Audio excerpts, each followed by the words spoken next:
Simon Cowell had never been seen like this before. He turned off his microphone, stood up from the desk, and walked away from everything he knew about being a judge.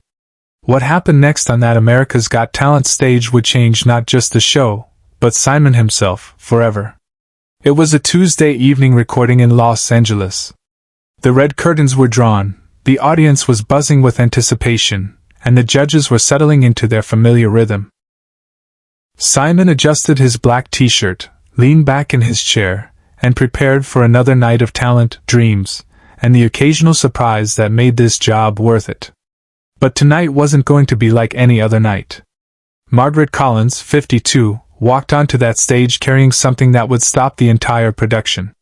She didn't look like a typical AGT contestant. There was no flashy costume, no backup dancers, no elaborate props. Just a woman in a simple black dress, clutching a piece of paper that trembled in her hands. "What's your name, and what will you be doing for us tonight?" Howie asked, his usual cheerful tone filling the theater.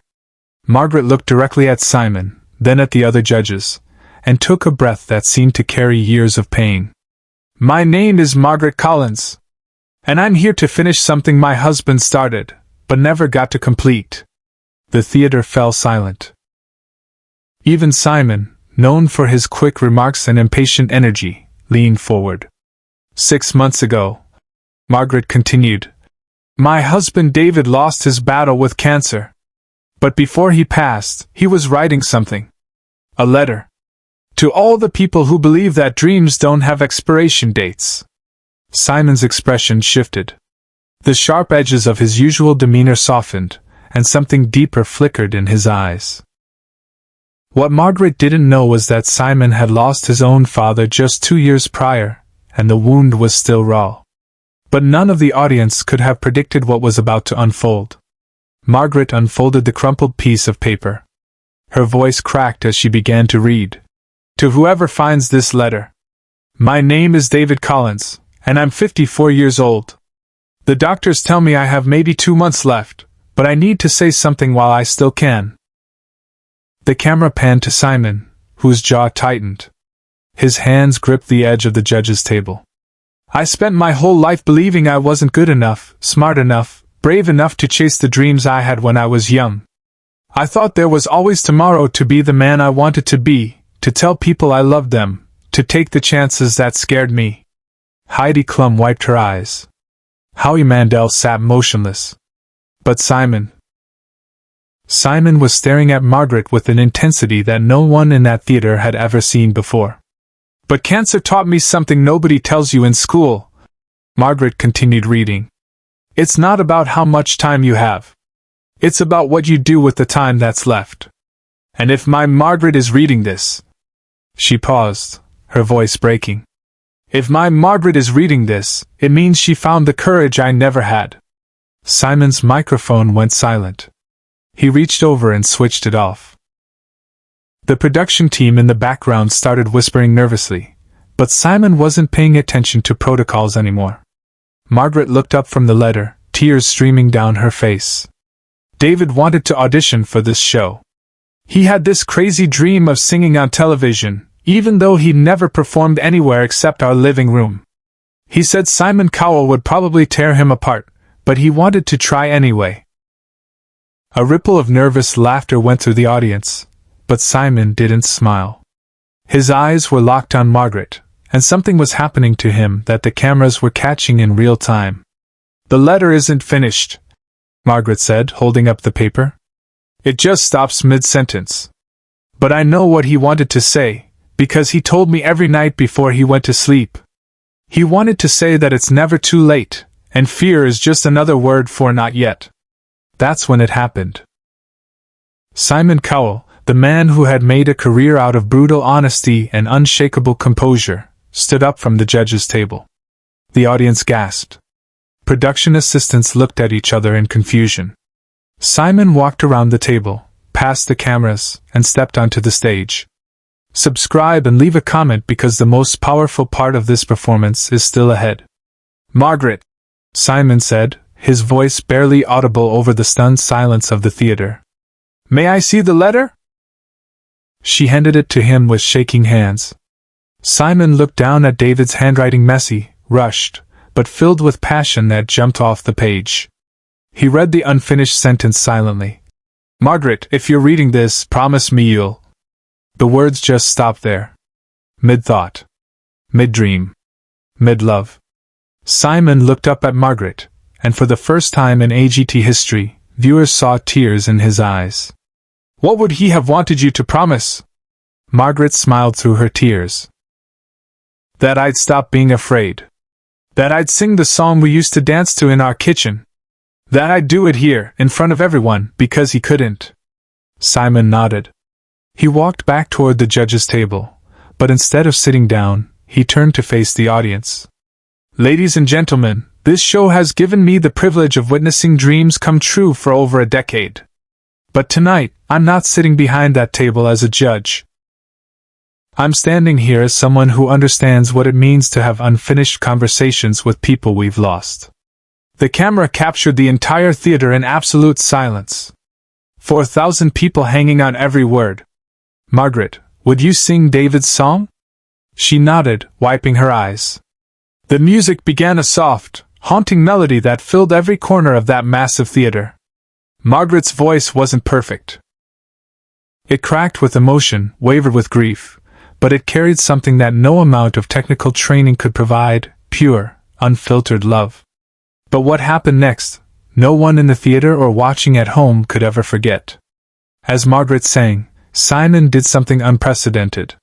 He picked up the letter, walked to the center of the stage, and began reading the final words that David never got to write. "Margaret, if you're reading this, promise me you'll know that every dream I never chased, I'm chasing now through you. Promise me you'll know that every song I never sang, you're singing for both of us. Promise me you'll know that love doesn't end when someone stops breathing, it just finds a new voice." Margaret stopped singing. The music stopped. The entire theater was in tears, including the camera operators. Simon folded the letter and handed it back to Margaret. "David's dream didn't die with him," he said, his voice breaking. "It was just waiting for the right moment to come alive." And then Simon Cowell did something he'd never done in his entire career.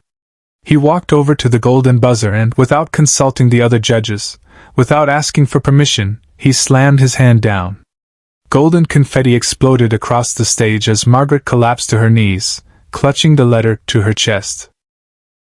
Simon knelt beside her, and the cameras caught him whispering something in her ear that only she could hear.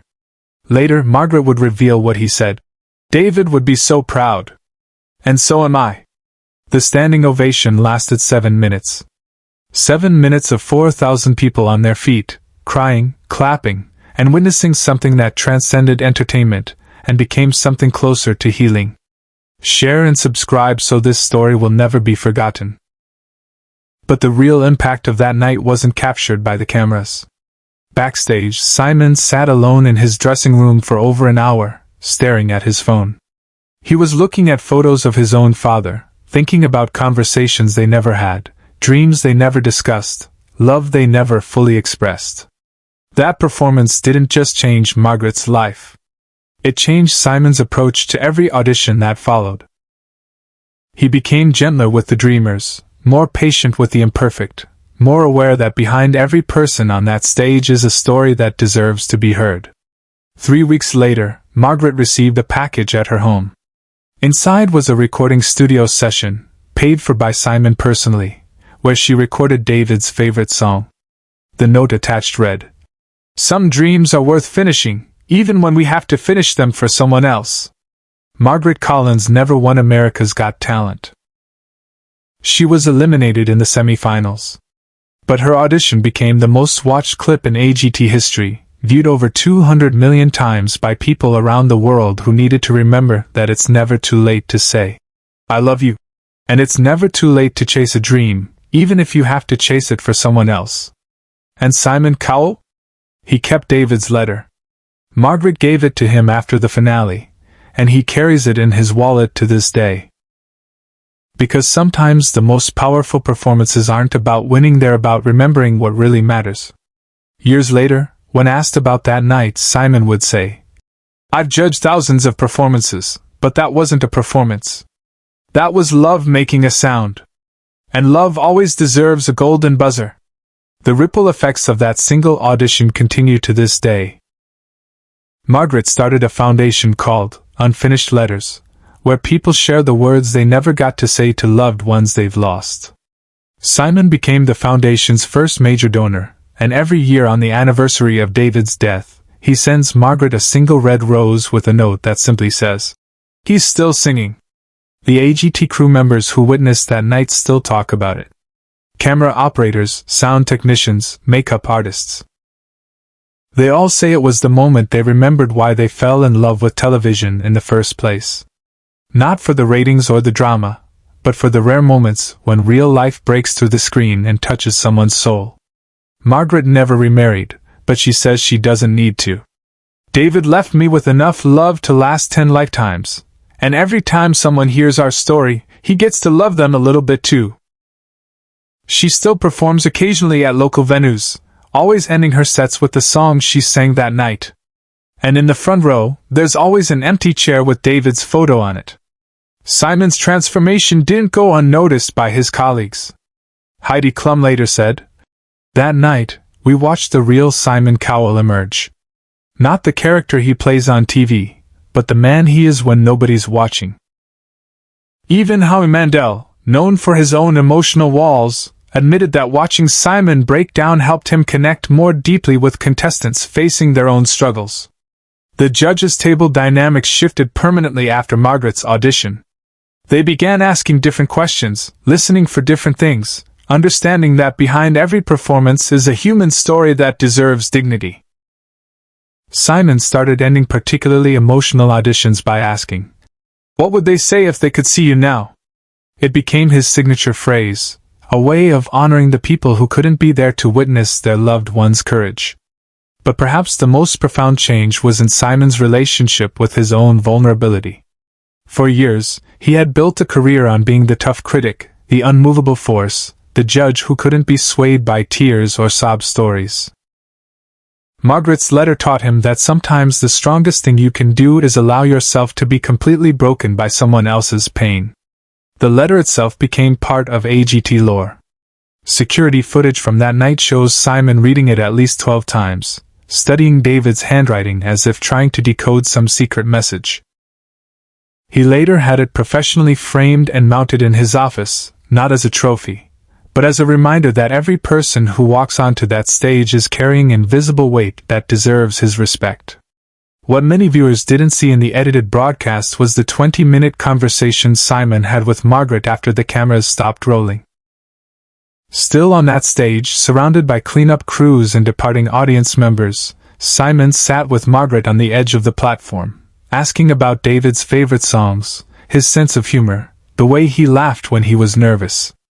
"I needed to know him," Simon later explained to Ellen DeGeneres during a rare personal interview. "Margaret had given me this incredible gift of vulnerability, and I realized I'd spent 20 years judging people without ever truly seeing them." The production team had to convince Simon to leave the theater that night.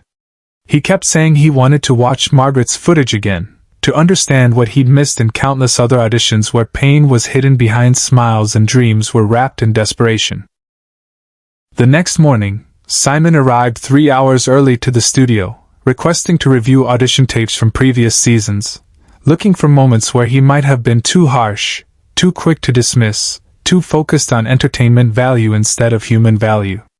That weekend, Simon did something unprecedented.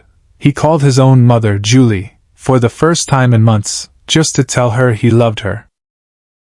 "That letter made me realize," he told her through tears, "that we're all writing unfinished letters to the people we love. The only difference is some of us get to finish them." Julie later said it was the most honest conversation she'd had with her son since his father's passing. The technical crew who worked that night still refer to it as the Margaret Show, not because she overshadowed everyone else, but because her courage gave everyone permission to be more human. Sound engineers began keeping tissues at their stations during emotional auditions. Camera operators started checking in with each other after particularly heavy performances. Even the security guards began approaching contestants differently, seeing them as people carrying stories instead of potential disruptions to manage. This story reminds us that our greatest triumphs often come not from our own dreams, but from helping others achieve theirs. Subscribe for more emotional stories like this, and remember, it's never too late to finish something beautiful that someone else started.